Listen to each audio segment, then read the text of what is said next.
بزاف كيهضر على الذكاء الاصطناعي بالمغرب، ولكن شكون اللي فكر يدرب الاي اي باللغة الامازيغية؟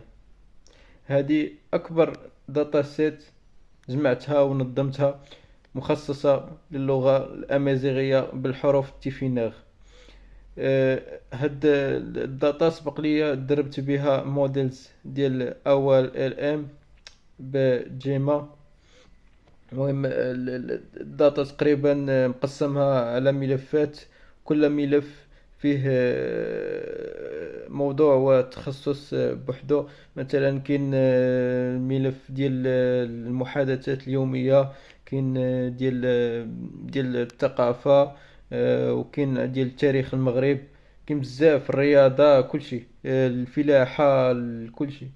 الملف كلهم ب جيسون ال ديال حتى الصيغة ديال الملف هي افضل صيغة باش ممكن تدرب بها الموديلز. الا كنتي مهتم بهاد الداتا، وباغا تعرف كيفاش تدرب الموديلز، ولا كنتي مهتم بشراء هاد الداتا، خلي لي تعليق وما تنساش المتابعة